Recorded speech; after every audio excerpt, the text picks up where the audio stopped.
Notre rôle maintenant, c'est détecter notre lumière et en profiter au maximum. Et quand on a un plaisir ou un désir, la porte s'ouvre encore plus grande. Vous comprenez c'est quoi la lumière? Lumière, amour. C'est pas important qui tu es, où tu es, comment tu es. Dieu t'aime.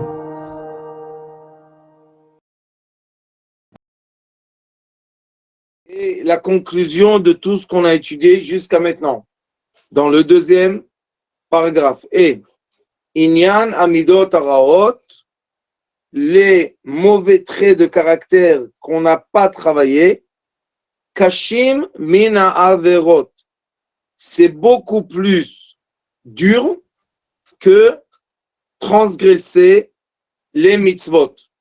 Atzman me'od me'od, Mina Averot, Atzman me'od me'od. Qu'est-ce que ça veut dire? Après, il va nous réciter des psaumes et des paroles des sages qui confirment ce qu'il vient de dire. Mais la première des choses qu'on doit comprendre, c'est l'importance du comportement de l'être humain en face des mitzvot. Ça ne veut pas dire qu'on ne doit pas garder et comment dire ça, et pratiquer les mitzvot, les commandements, mais ce qui est sûr et certain, sans aucun doute, vous allez voir après quand il va parler des psaumes qui soutiennent ce qu'il vient de dire, ce qui est sûr, c'est que d'après la structure de l'âme, et ça aussi il va en parler plus tard, les midot, le comportement de l'être humain est la base, c'est la base sur laquelle se reposent les mitzvot, et sur les mitzvot, nous avons la Torah. Ça veut dire que c'est impossible d'avoir un comportement encore, je vais dire un mot sans offenser personne, avoir un comportement animal, bestial, et penser qu'on peut étudier et on peut évoluer. Non. Premièrement, l'être humain est obligé de travailler son comportement. Je vais expliquer comment on le fait. Après que je travaille mon comportement et mes caractères, je peux évoluer. Maintenant, je suis sûr qu'il y en a quelques-uns de chez vous qui disent alors pourquoi on enseigne les enfants et la Torah et les mitzvot, on devrait leur enseigner premièrement le comportement. Réponse, vous avez raison. Le travail qu'on doit faire avec les jeunes, les enfants surtout, et après les adolescents, c'est un travail de comportement. Parce que quand nous avons une bonne éducation et un bon comportement, c'est très facile et c'est très naturel et c'est très agréable de suivre les commandements positifs et négatifs. Mais quand malheureusement nous avons une éducation et un comportement qui ne sont pas adaptés, c'est très très dur. C'est vraiment dur. J'ai vu des gens qui se sont battus, ils se battent pour faire la volonté divine. C'est vraiment les pauvres, vraiment j'ai chagrin pour eux. Et ils veulent, mais ils n'arrivent pas. Ils n'arrivent pas parce qu'ils ne se sont pas habitués de gagner leur mauvais penchant. Et l'étude du comportement et l'étude de l'éducation, c'est ce qui nous permet, quand on est jeune, de gagner et savoir comment gagner les mauvaises influences du mauvais penchant qui veut nous tirer vers le bas et nous, on doit monter vers le haut. C'est comme une bougie avec une flamme. Il y a tout le temps du vent des deux côtés qui essaye d'éteindre la flamme. Parce que la flamme, qu'est-ce qu'elle fait? Elle prend la matière et elle la reconnecte, je répète, elle reconnecte la matière vers le spirituel tout en illuminant le monde matériel. On ne peut pas, et c'est interdit, de penser qu'on va connecter la matière à la lumière sans que la matière dans le monde dans lequel on vit soit illuminée. Parce que c'est comme si qu'on coupe une mèche. Quand il y a une bougie allumée, si vous coupez la mèche, il n'y a plus de lumière. Donc, il faut toujours garder la lumière et la matière. Pour que la lumière s'accorde, se connecte à la matière, pour que la lumière s'accorde et se connecte à la matière, on est obligé de travailler notre éducation et notre caractère. On est obligé, c'est pas possible autrement. Pourquoi? Parce que c'est une échelle. Et l'échelle, elle tient en bas sur la terre et après on peut grimper, grimper, grimper. Mais n'oubliez jamais que l'échelle, et même l'échelle de Jacob dans la Torah, Katouv Munach Arza, l'échelle était appuyée sur la terre. Verosho Magea Shamaima. Et la fin de l'échelle était dans les cieux. Mais c'est une échelle entière. Donc, le premier degré de travail qu'on doit faire est le travail de notre comportement. Quel est le comportement le plus important qu'on doit enseigner aux enfants? Ne pas faire du mal à son prochain, ni physiquement, ni avec la parole, ni avec la pensée, ni dans les sentiments et ni dans les souvenirs. On n'a pas le droit de faire du mal, du tout, du tout, du tout. Je parle en règle générale. Si malheureusement quelqu'un vient vous faire du mal, il y a deux façons de réagir. Première façon est que quand quelqu'un vient vous faire du mal, il est écrit dans la Torah, Abba l'orgecha ashkem l'orgo, celui qui vient te tuer, tue-le avant. Ça, c'est self-défense, c'est je me défends. Mais il y a un degré plus élevé de ce qu'il est écrit. C'est un degré qui s'appelle Ofer Oyev le Oev. Je dois être capable, mais ça, c'est pas pour les enfants, ça, c'est pour les adolescents et après pour les gens adultes. Je répète, ce n'est pas pour les enfants, c'est pour les adolescents et les gens adultes. Je dois être capable de m'annuler tellement fort que l'agression devient de l'amour. Je répète, je dois être capable de m'annuler tellement fortement en face de cette personne qu'elle ne ressente plus aucun rebondi d'agression de moi et c'est comme ça qu'elle va basculer la polarité et passer de l'agression à l'amour. Et sachez que les arts martiaux spirituels, moi ce que j'ai étudié, c'est les arts martiaux spirituels japonaises. Dans les arts martiaux spirituels japonaises, il y a un degré d'étude. Après qu'on étudie comment maîtriser l'énergie qu'on a et non pas le force physique, après cela, on étudie comment être dans une annulation tellement profonde que la personne qui est en face de nous ne ressent aucune agression de notre part. Et là, Baruch Hashem, la majorité des gens se calment et même changent de polarité. Dans les écritures des sages, il est écrit Ezo Agibor Akovesh et Titzro, qui on appelle un héros, un fort, un brave, on va dire c'est celui qui est capable de maîtriser le mauvais penchant qui emmène avec lui tous les mauvais caractères comme et en principal la colère, après la jalousie, la haine gratuite, etc., etc. Celui qui est capable de maîtriser ça.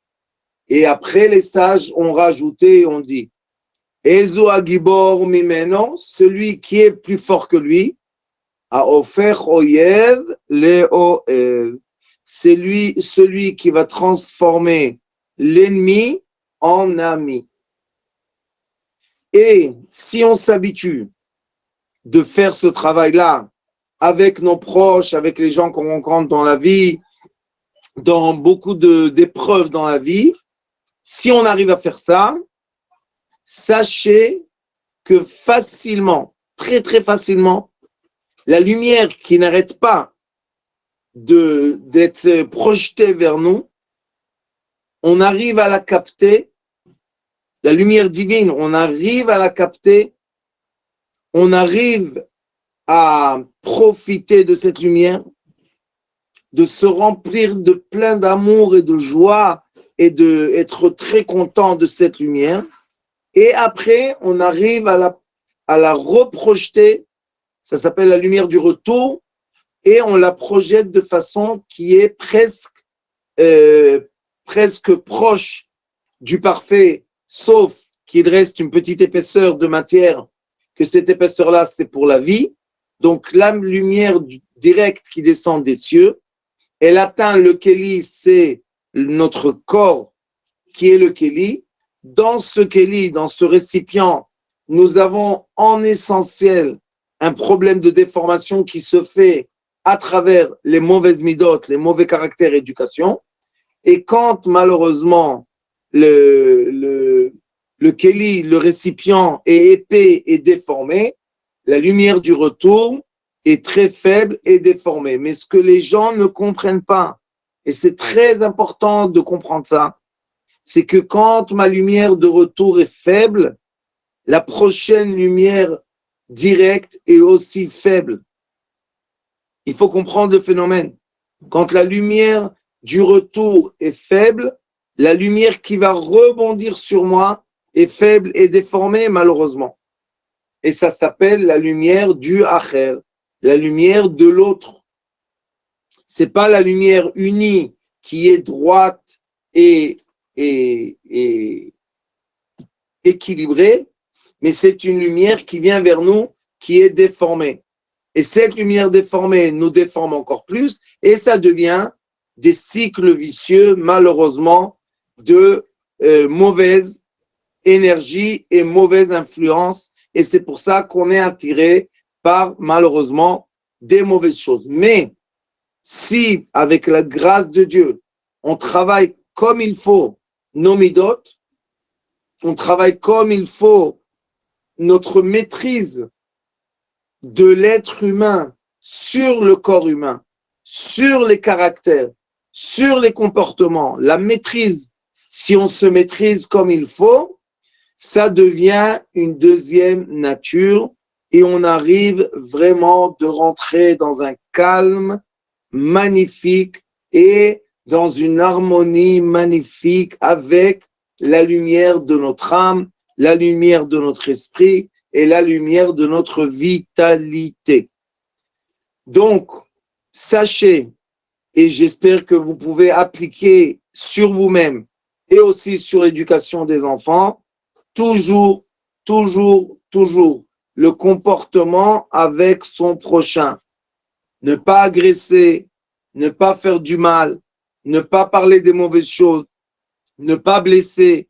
Et après qu'on a réussi à être quelqu'un de gentil, après il y a partager, donner, tout le temps donner, partager. Qu'est-ce qui va rester pour moi? Ne t'inquiète pas. La lumière directe n'arrête jamais. J'ai eu cette semaine un discours très intéressant avec mes enfants qui m'ont dit qu'ils ont un problème avec moi, que je donne tout. Alors ils m'ont dit, papa, quand tu emmènes à la maison du manger, vous savez, il y a des manger pour les enfants spécialement cachers, il dit, tu emmènes à la maison le manger cacher, tu nous donnes, tu nous dis, voilà, prenez. Et après, quand les autres enfants viennent, tu leur donnes. Et nous, je leur ai dit, quel problème? Vous avez reçu. Et eux aussi, ils reçoivent. Oui, mais si eux, ils reçoivent, nous, on aura moins. Maintenant, je peux comprendre leur approche d'enfant. Je peux comprendre. Parce qu'un enfant, il est concentré sur lui. Moi et moi. Mais je leur ai dit, est-ce que vous avez jamais manqué de quelque chose dans votre vie? Ils ont dit non. Je leur ai dit, alors pourquoi vous avez peur de donner? Parce qu'il ne va pas nous rester. Je leur ai dit, oui, mais la réponse est contradictoire à la première réponse. Est-ce que vous avez jamais manqué de votre vie de quelque chose? Non. Alors quel est le problème? Et je leur ai dit, le problème est que si votre père ne soit plus généreux, il est plus généreux vis-à-vis de tout le monde. Ah non, non, non, non, non, non, non, reste généreux. Je leur ai dit, on ne peut pas être généreux avec elle. Si c'est un trait de caractère, de générosité, je ne peux même pas me vanter parce que je suis né comme ça. J'ai fait aucun travail pour. Mais si, moi, mon travail de caractère, c'est ne pas d'être coléreux, qui c'est un travail plus dur à mon avis, je leur ai dit, mais si j'arrête d'être généreux pour tout le monde. Non, non, non, non, non, reste comme tu es. Je leur ai dit, il n'y a pas de problème. Si vous voulez que je donne des choses, eh bien, vous prenez, vous mettez de côté. Et ce qui reste, moi, je suis comme ça. Donnez, donnez, donnez, donnez, donnez, donnez. Il faut donner. Ça, c'est le deuxième degré de travail. Après, le troisième degré de travail, je répète, le premier degré de travail, c'est ne pas faire du mal à son prochain. Le deuxième degré du travail, c'est être généreux et accepter de partager.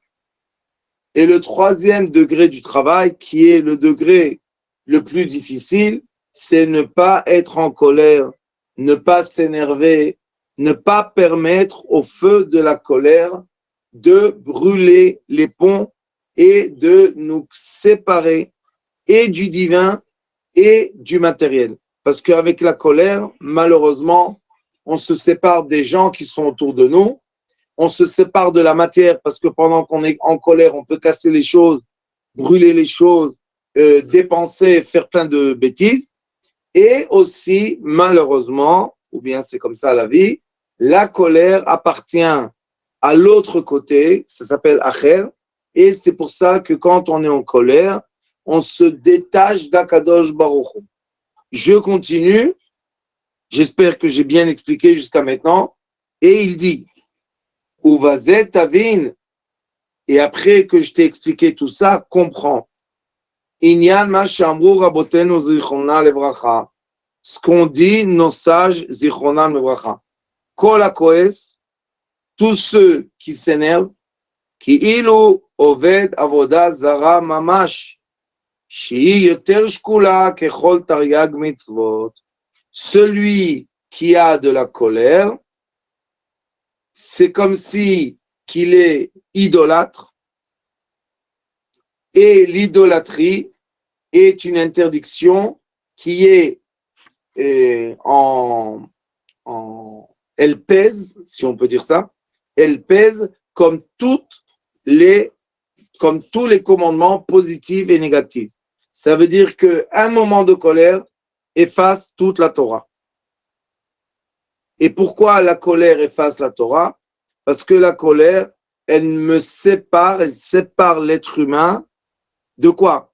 De l'acceptation que tout ce qui se passe se découle de l'âme et du divin. Tout ce qui se passe avec nous, tous les gens qui viennent nous voir. Maintenant, on peut se dire, mais pourquoi il m'a fait ça, et pourquoi on m'a dit ça, et pourquoi tout ça? Vous avez deux solutions. Une solution est de vraiment essayer, ce qui est à mon avis impossible, de comprendre le comportement de notre personne qui est en face de nous. Je ne pense même pas que la personne même qui vous attaque comprend pourquoi elle vous attaque. Parce que dans les mêmes circonstances, mais dans un autre endroit ou dans un autre moment, elle ne vous aurait pas attaqué. Alors pourquoi tout d'un coup, il y a le feu qui essaye de nous brûler? La réponse est que maintenant, je suis rentré. N'accusez jamais personne. Regardez seulement l'intérieurement ce qui se passe chez vous. Je suis rentré dans un mode de colère et mon mode de colère a renversé les polarités autour de moi. Et comme il a renversé les polarités autour de moi, la colère renverse les polarités, tout ce qui est autour de moi est devenu négatif. Est-ce que le monde est négatif? Non, le monde, il est positif. Dieu, Baruch Hashem, fait tout positif. Alors, pourquoi je suis dans la colère? Pourquoi je brûle avec mes paroles? je brûle avec mes actions, je coupe les ponts. Pourquoi je fais ça? Parce que la colère est un trait de caractère que la personne doit travailler. Et ce caractère-là est le caractère du mauvais penchant. Ça s'appelle le acher. Et vous savez très très bien, quand vous voyez la guerre brûle. La guerre brûle les bâtiments, brûle les gens, brûle les forêts, brûle la nature. Ça brûle, tout brûle. Et la paix, elle reconstruit. Donc, on doit savoir qu'on doit faire très attention de la colère. La colère, c'est du vrai feu. Et ce feu-là, imaginez-vous le dragon, qui est une des formes du mauvais penchant. Quand on étudie la Avodazara, Masert Avodazara, il est écrit là-bas, Adrakon. Le dragon, c'est un serpent qui fait sortir du feu de sa bouche, et avec ce feu-là, il brûle.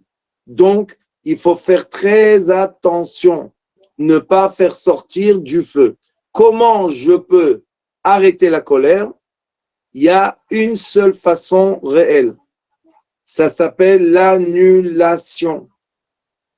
J'accepte de m'annuler. Il y a quelque chose qui m'énerve, je m'annule. Beaucoup de fois, j'ai montré à mes élèves comment on doit se mettre par terre, se coucher par terre quand on veut être en colère avec nos enfants, avec notre femme, avec notre mari, avec notre parent. Parce que c'est quoi la colère? Il y a un cours sur YouTube Sitrei Chaim que j'explique en profondeur. La colère, en effet, c'est une source d'énergie qui nous est donnée par le mauvais penchant. C'est comme si qui nous injecte une énergie très forte. Et cette énergie est tellement puissante qu'on n'arrive plus à se maîtriser. Mais moi, je dis toujours, quand le mauvais penchant t'a donné, il t'a injecté maintenant dans ton corps une quantité de feu, c'est comme des calories. Il t'a donné tout d'un coup beaucoup de kilocalories. Maintenant, tu dois être maître de toi-même pour décider qu'est-ce que tu fais avec ces calories. Exemple, si maintenant tu t'énerves et tu veux dire des mauvaises paroles. Moi, une période, qu'est-ce que j'ai fait? Chaque fois que je me mettais en colère, parce que comme je vous ai dit, je suis né comme ça. C'est un des caractères que je dois travailler jusqu'à la fin de ma vie. Alors, je me mettais à côté de ma femme. Disons que j'ai entendu quelque chose qu'elle a dit et que ça m'a énervé. Qu'est-ce que je faisais? Je me mettais à côté d'elle et je disais « Je t'aime, je t'aime, je t'aime, je t'aime ». Au début, elle me disait « Dis-moi, qu'est-ce que tu as ?» J'ai compris que j'ai dit « Attends, il y a encore de l'énergie. Je t'aime, je t'aime, je t'aime ». C'est comme si on aurait pris le total des paroles que j'ai dit et le total de calories que j'ai dépensées. Si j'aurais créé sur elle, et pourquoi t'as fait ça? Parce que tu... Mais il y a une très grande différence après. Ma femme, qu'elle soit, vexée de moi, que Dieu nous en préserve, ou bien qu'elle ait peur de moi. Pourquoi tout ça? Pourquoi on doit vivre dans une maison que les gens ont peur de nous, ils sont vexés de nous, ils ne sont pas avec l'harmonie avec nous? Pourquoi on a besoin de ça? Et on se pose la question, qu'est-ce qui me gâche mes relations avec les gens que j'aime? Eh bien, si vous allez rentrer intérieurement dans la question, vous allez trouver la réponse. La colère. Quand on est énervé, quand on est en colère, quand on dit des choses qu'après on regrette et on doit demander pardon. Mais même si les gens nous ont pardonné, ça reste dedans. Et si je t'ai pardonné et 2 jours après tu as recommencé et je t'ai repardonné et 2 jours après tu as recommencé, à la fin, oui, je dis que je te pardonne, mais je pardonne plus. Je pardonne plus parce que j'ai reçu trop de colère de toi. trop d'énervement, trop d'insultes, trop de rabaissement. Je vais vous raconter une petite histoire pour aérer le cours. J'ai une dame qui est venue me voir il y a peut-être une demi-année en France. Et elle m'a dit, la pauvre, que son mari et elle, il y a tous les soirs quand il vient du travail, il y a des énervements, ils crient, lui il commence à crier, après elle lui rend, et bon, la fête, festival. Ils n'ont pas d'enfants, donc malheureusement, ça va loin. Je lui ai dit, tu dois savoir que quand quelqu'un n'arrive pas à se maîtriser, la boule de neige grandit. Si on se maîtrise, la petite boule de neige, elle ne tombe pas dans la montagne. Mais si on ne sait pas maîtriser, la boule de neige, elle est partie dans la montagne. Et vous savez très bien qu'elle grandit, grandit, grandit, grandit. Elle arrive en bas, elle est immense. La colère, c'est une boule de neige.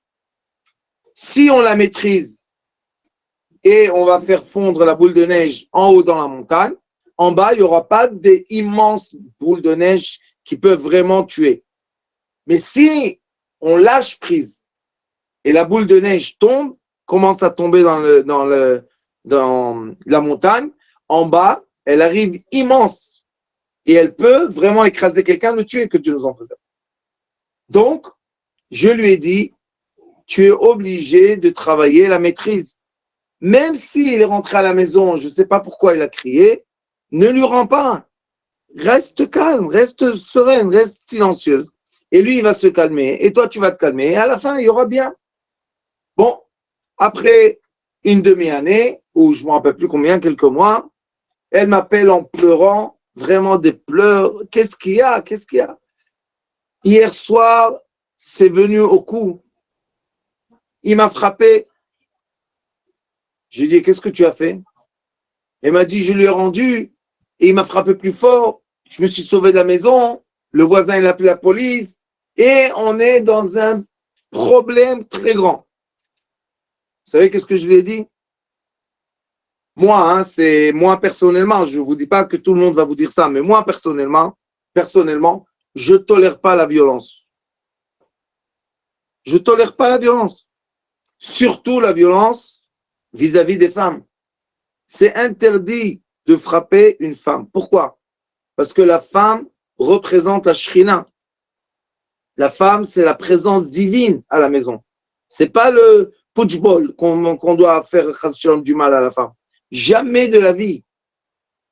Mais on a des fois des nerfs. Oui, moi aussi j'ai des nerfs. Et alors, mets-toi par terre. Décharge tes nerfs d'une autre façon.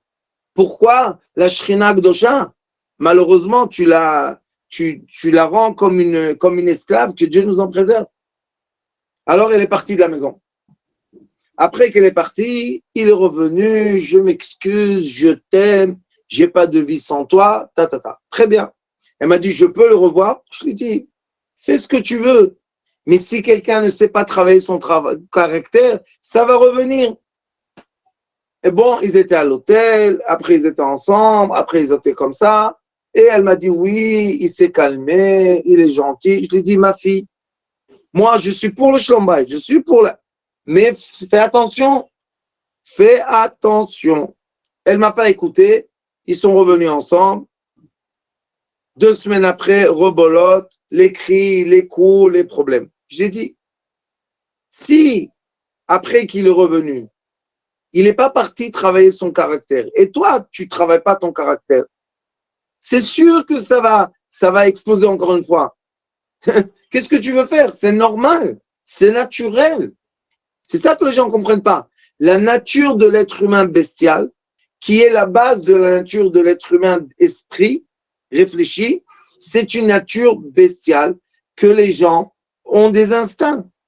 Et l'instinct de se défendre et de agresser son prochain, c'est un instinct animal normal. C'est pas qu'on n'est pas normal quand on est énervé. Mais quand on est dans la bestialité, on ne peut pas allumer la flamme de l'âme et se connecter au monde divin. impossible. Je me suis occupé dernièrement d'un jeune adolescent que dans sa maison, c'était la rigueur de la rigueur. Ils pensent qu'ils sont religieux. La rigueur de la rigueur. Des cris, des énervements. Là-bas, il ne lève pas la main, mais des énervements, des cris, et claquer les portes. Comment ils veulent que ce jeune homme aime la Torah? Comment? Comment? Si quelqu'un n'a pas dit Birkat Amazon, je ne sais pas moi, comme ça et comme ça, le père, il s'énerve, il crie et la mère, elle crie. Comment les enfants, ils vont aimer la Torah? Comment c'est possible? C'est impossible. Et c'est pour ça que Rabbi Chaim Vital nous dit, dans le portail de la sainteté, qu'est-ce qu'on étudie maintenant? On étudie le livre de base de morale du Ari Akadosh. Il te dit, tu veux rentrer dans cet univers magnifique. Vraiment, c'est un univers, la lumière directe. C'est un univers de paix. C'est un univers d'amour. C'est un univers d'abondance. C'est un univers de tout peut se passer. Il n'y a aucune limite. C'est pour ça qu'on a besoin de rien. Parce que on dit, tu te dis, Akadosh Baruch Hu, j'ouvre mes mains et il te remplit tes mains. C'est simple. Mais dans l'univers malheureusement obscur des forces inverses qui s'appelle le Acher, là-bas malheureusement tout est sous forme d'efforts, sous forme de cris, sous forme de vexer, de faire du mal, qu'on nous fasse du mal, du feu, tout se gâche. Pourquoi? Et le travail, quel est le travail? N'oubliez pas, le mauvais penchant vous injecte de kilocalories. Il nous injecte du feu, c'est vrai. Mais avec ce feu-là, c'est moi qui dois choisir comment je le décharge. Si j'ai envie de crier avec mes enfants, parce que des fois ils font des bêtises, vous savez ce que je fais moi? Vous savez, ça énerve les familles, mais ils font des fois ça vous énerve, ils font des choses qui sont insensées. Je les prends dans mes bras, je les enlace comme ça, et je les embrasse sur la tête. Jusqu'à quand que je me calme. Je prends l'énergie que j'ai reçue, le mauvais penchant, qu'est-ce qu'il veut? Crie sur tes enfants, éduque-les, élève-les, dresse-les comme des chiens. Et le bon penchant, qu'est-ce qu'il dit? Il dit, Divrei Chachamim, benachat nishmaim. Les paroles d'un sage peuvent être entendues seulement quand il y a du calme. Alors je prends le feu du mauvais penchant. Je utilise pour mes muscles, j'enlace mes enfants, je les embrasse. Et après, vous savez qu'est-ce que je dis? Je leur dis en silence, dans l'oreille, ce que je voulais leur dire en m'énervant et en criant. Et vous imaginez pas l'effet que ça fait direct, tout de suite. Tout de suite, ils écoutent, tout de suite, ils corrigent la chose. Tout de suite. Mais quand on crie et quand on s'énerve et les enfants pleurent et les parents après ils vont demander pardon et les enfants... Ouais. Combien d'énergie dans la maison pour rien. C'est pas mieux d'utiliser la force qu'on reçoit pour avoir un résultat que d'utiliser de la force et avoir aucun résultat parce qu'on est énervé, parce qu'on crie, parce qu'on a de l'orgueil, parce qu'on ne se rabaisse pas. Qu'est-ce qu'il y a? Nos enfants, quand ils ont grandi et ils sont forts, ils sont beaux, ils sont intelligents, on ne peut plus parler avec eux quand on parle avec un bébé.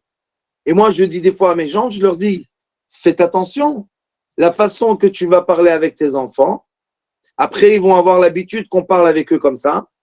Et ils vont se faire rabaisser parce qu'ils ont l'habitude que le discours qu'on a vis-à-vis d'eux, c'est un discours rabaissant. C'est un discours qui n'a pas de valeur, malheureusement. On dévalorise la personne et après, on veut que la personne soit bien, dans le bien-être, soit contente. C'est pas possible. On l'a programmé à la violence, que Dieu nous en préserve. C'est une programmation, la violence. Et ça vient de quoi?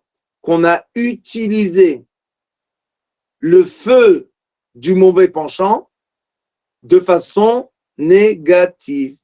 Au lieu de savoir qu'on a reçu, oui, on reçoit ce feu. On préfère, bien sûr, tous, on préfère recevoir la lumière directe et, Baruch Hashem, avoir tout de suite des bonnes pensées, des bons comportements, des bonnes éducations. Oui, on préfère. Mais qu'est-ce qu'on peut faire qu'on est des êtres humains et que Dieu nous a créé avec le libre arbitre? Et pour mettre le libre arbitre en épreuve, on est obligé d'avoir des moments qui sont des moments d'épreuve. C'est la vie et c'est normal. Et maintenant, la question est, qu'est-ce que je fais pendant l'épreuve et après l'épreuve? Donc, ils disent ici, il est écrit aussi, Misheesh Bogassut Aruach. Écoutez bien, une personne vulgaire ou kekofer baikar, c'est comme quelqu'un qui dénie toute présence spirituelle. Veraouy legado kashera, ven afaron inar, vekaele rabot. Et il y a beaucoup d'écrits qui expliquent c'est quoi, malheureusement, un mauvais comportement, une mauvaise éducation. Je vous fais une petite parenthèse. Quand j'étais tout petit et j'allais au souk avec mon grand-père, il parlait avec moi. J'avais la chance d'entendre les paroles de quelqu'un sage qui ne parlait pas. Il parlait avec personne. Et une fois, il m'a dit, tu sais, mon fils, on ne se marie pas avec les gens des montagnes. J'ai rien compris, j'étais petit. Je lui ai dit, papy, c'est quoi on ne se marie pas avec les gens des montagnes? Il dit, on ne se marie pas avec les gens de la montagne. Et quand on voit leur pays, les gens de la montagne étaient des gens que leur vocabulaire était vulgaire, que malheureusement ils faisaient de la sorcellerie, et ils avaient un mode d'emploi de communication qui était un mode d'emploi, on va dire, négatif. Il m'a dit, on ne se marie pas avec eux. Et quand j'étais petit, je ne comprenais pas pourquoi on fait la différence entre les gens de la montagne et les gens de la ville. Mais après, quand j'ai grandi, et Baruch Hashem, je m'occupe de beaucoup de shlom bayit, de couple, on voit que l'éducation de la personne se met à l'épreuve dans le couple. Et si malheureusement une personne a été éduquée avec des insultes dans des maisons qui a la vulgarité et la colère et tout, même si après il s'est un peu raffiné, quand il y a des épreuves, malheureusement, ça remonte. Sauf si Baruch Hashem, il a étudié et il a compris c'est quoi son travail. Et maintenant, comme tout le monde, on a un travail de vie. Mais accepter la vulgarité dans la maison, accepter, vous savez que les adolescents, ils ont un petit moment comme ça dans la vie, ils essayent des choses.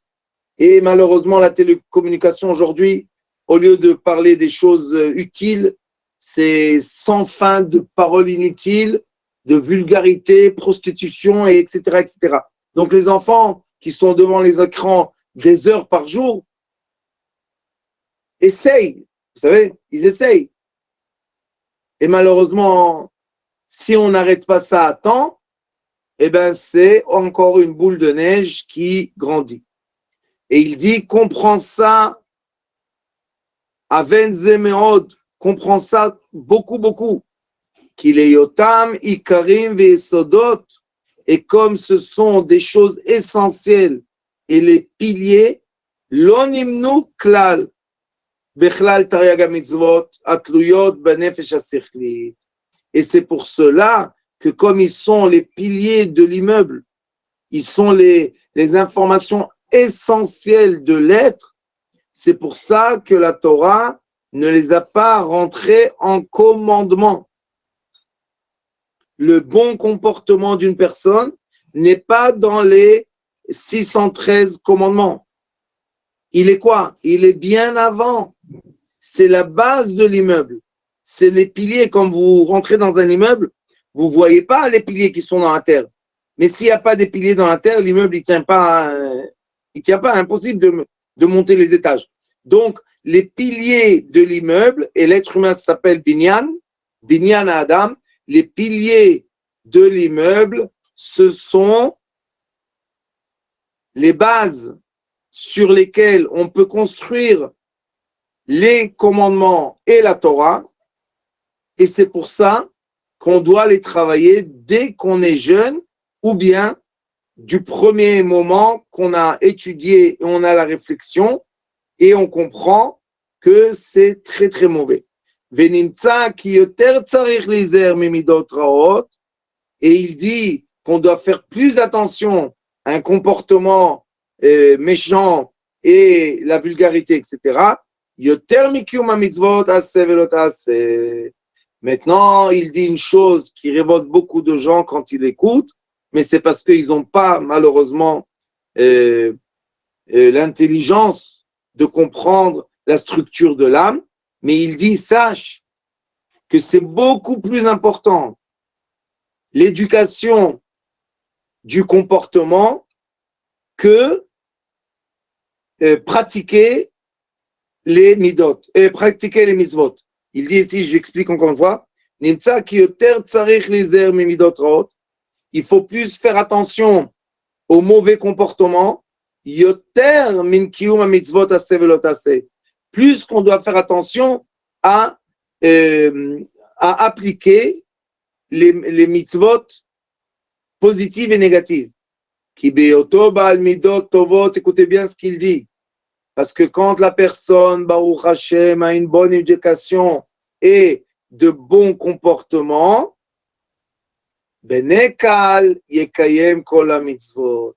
Facilement, on peut pratiquer les mitzvot, les commandements. Facile, je vous dis, c'est tellement facile que c'est complètement naturel. Parce qu'on a parlé dans le premier chapitre, si vous vous rappelez, que notre corps, et je vais dire ici quelque chose d'important, juif, non juif, et même le corps des animaux, parce qu'on fait beaucoup de commandements avec les animaux.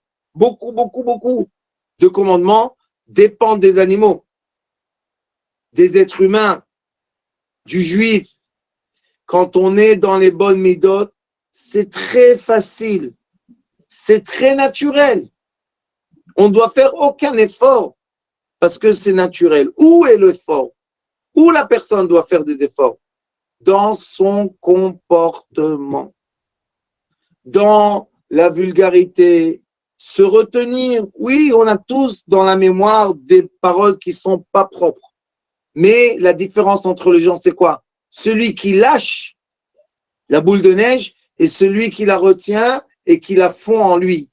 Je ne vais pas faire sortir. Vous croyez que tous ceux qui m'entendent maintenant et tous les gens autour de vous, vous croyez qu'ils ne savent pas, ils n'ont jamais entendu des mauvaises paroles, ils ont entendu.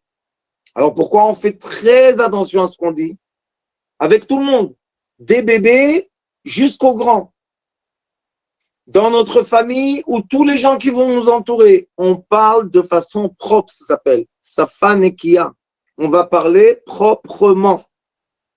Est-ce qu'on n'a pas tous de la colère? Bien sûr qu'on a tous de la colère. Il y en a un qui va sortir la colère comme du feu de sa bouche, que Dieu nous en préserve, et il va brûler tout autour de lui. Et il y en a un qui va contenir la colère et il va la décharger de façon positive. Et ça marche pour tout. Et après qu'on a eu, et vous voyez le livre de sainteté, ça ouvre les portes, ce que je vous dis. Parce que quand on a le calme et la sérénité, c'est très facile de recevoir la volonté divine. Mais quand on est dans le feu et dans la guerre, on ne peut pas. C'est pas qu'on ne veut pas. On ne peut pas. On ne peut pas être en colère avec quelqu'un qui a cassé un vase quand il était énervé. Qu'est-ce qu'on va lui dire? Pourquoi tu as cassé le vase? Il était énervé. Quand on est énervé, on casse les choses. Pourquoi? Parce qu'on a plein d'énergie négative. Donc, les natures des êtres humains. et il y a ce qu'on appelle la deuxième nature de l'être humain. Et nos sages nous disent, quand on s'habitue 40 jours, par exemple, de ne pas crier, 40 jours, je ne crie pas du tout. Je me tiens, 40 jours, quand on a pris une habitude 40 jours, elle devient notre deuxième nature. Vous savez que quand j'ai commencé à faire les jeûnes de la parole, après, c'est devenu que si je donne pas un cours, j'ai pas la parole facile. Alors ma femme, elle me dit des fois, aujourd'hui, c'est pas le jeûne de la parole, tu peux parler. Oui, mais quand on s'est habitué de la jeûne de la parole, on veut pas parler trop. Je l'ai dit, quand je vous donne un cours, il n'y a pas de problème. 1 heure et demie, je parle. Mais quand je ne donne pas de cours, et pourquoi? Pour dire que je veux une salade, c'est pas la peine, on met la salade, tout va bien. Pas la peine de stam parler pour rien. Et Baruch Hashem, quand on s'habitue de retenir notre parole, c'est sûr et certain qu'on peut retenir, malheureusement, les mauvaises paroles plus facilement. Mais quand on a l'habitude de parler pour rien, les mauvaises paroles, elles rentrent dedans et elles sortent. Tu peux même pas les retenir. Donc, la synthèse de ce cours d'aujourd'hui, que à mon avis est l'essentiel de l'être humain. Si tu peux m'envoyer le cours après enregistré, Lionel, qu'on diffuse à tous les gens qu'on connaît. Si tu peux nous envoyer le cours à tout le monde, qu'on diffuse ce cours, c'est un cours essentiel de la vie, c'est le pilier de l'immeuble de l'être humain. Comprendre comment la Torah,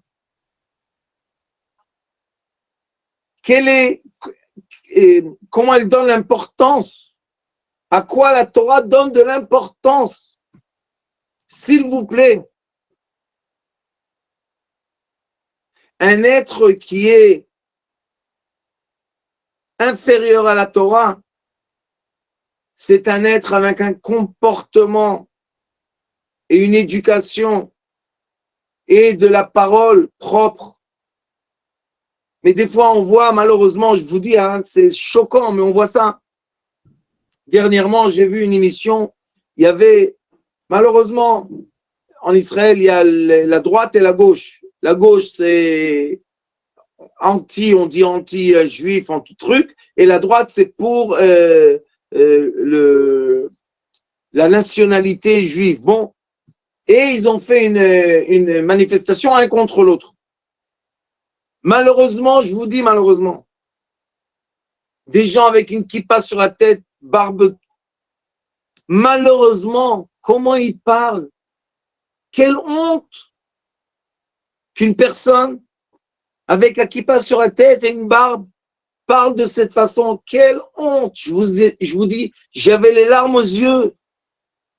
Au moins, quand tu parles comme ça, mets la kippa dans ta poche. Mets le titit, cache ton titit. Comment c'est possible?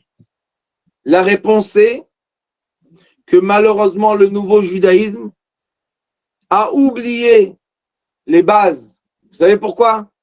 Parce que c'est beaucoup plus facile d'avoir des troupeaux de gens qui sont bestiales que d'avoir des êtres humains. C'est beaucoup plus facile. Un troupeau bestial, c'est beaucoup plus facile. Des êtres humains, Baruch Hashem, ils n'ont pas besoin de vulgarité. Ils ne veulent pas manifester. Ils savent très très bien que l'annulation, le bitoul, la hanava, mon cher Rabbeinu, le plus grand, Moïse, avait l'annulation.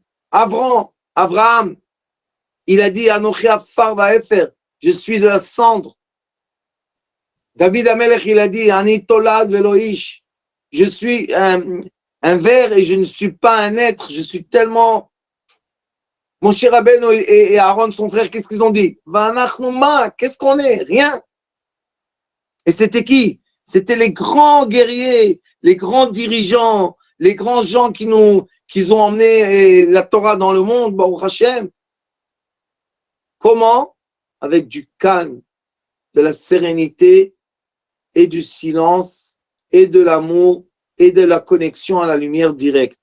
Et non pas s'emballer après le feu qui est injecté dans notre corps par le mauvais penchant qui veut qu'on devienne des idolâtres inférieurs à des forces extérieures. Je vous remercie pour ce cours. Vraiment, de tout mon cœur, merci pour Lionel, merci pour Sitre Chaim, merci pour la famille Benguigui, merci pour Lina, merci pour vous tous, que j'ai eu la chance, Bémet, de vivre jusqu'à cet instant pour encore une fois étudier ça et réétudier ça et réétudier ça pendant toute ma vie pour toujours nous rappeler quel est l'essentiel dans la vie, quel est le plus important dans la vie. Comment est l'échelle? Comment est l'échelle? Baruch Adonai l'olam, Amen ve Amen.